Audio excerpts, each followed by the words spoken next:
Okay, hi, I'm Raquel from Vandal, Spain. And the first question is for Ashley.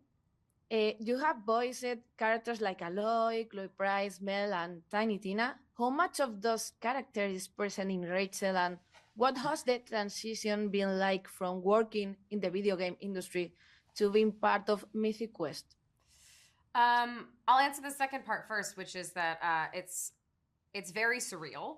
I've loved games my whole life, and I've played games my whole life, and so the fact that a sitcom was being made about a game company, it just seemed like impossible to me. Like the little kid in me was like, this isn't real, right? So the fact that not only it doesn't exist, but I'm a part of it and working on it is really, it feels really amazing. I'm so grateful to be a part of Mythic Quest. And then in terms of what characters I've played that I feel like I might have put into Rachel. I feel like earlier on in the series, Rachel was maybe closer to like a Chloe Price, and I think she's getting closer now to like a Tiny Tina. And that agent of chaos. An agent of chaos. She contains multitudes.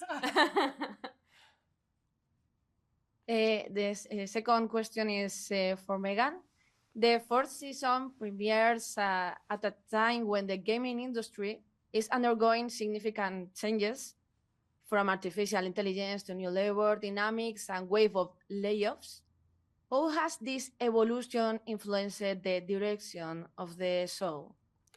Well, we try to make the workplace of Mythic Quest mirror the actual world as much as we can. So when in second season there was a pandemic, we made sure that our characters were going through it and had that experience, and some characters were working remotely, which was part of it. So we always like to reflect kind of where everybody's at, and we're just trying to take the comedic angle of it. So we thought it was really funny that that the video game industry is complaining about being $4 billion down, considering they're still making $56 billion.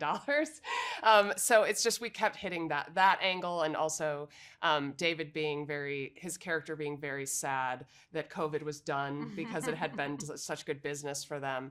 So we try to take like a funny slant on it. But yeah, I think for people to see themselves in the characters, we like it to mirror their actual workplace. We don't deal as much with like the layoffs, but that's mostly because we can't lay off our characters because they have to be in the show. Right.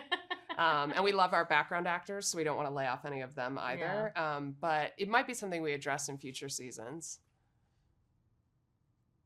For Ashley, Rachel is a passionate and often idealistic tester in Mythic Quest. And how did you prepare for this role? And what aspect of her personality connect with you the most? It's interesting because I'm also a writer in the writer's room, so I sort of feel like I'm preparing the whole time that we're writing. Like I'm sort of like, oh, okay, so this is where we're heading with this person. And, the fun thing about this season is how much Rachel totally falls on her face. And I've definitely done that before, so I relate to that. But I think probably the things that are the most... Opinions about the moon landing. Opinions you share. Yes. You both don't believe the I don't moon believe landing. that the moon landing is real. Please don't clip that out. And I do believe the moon landing is real.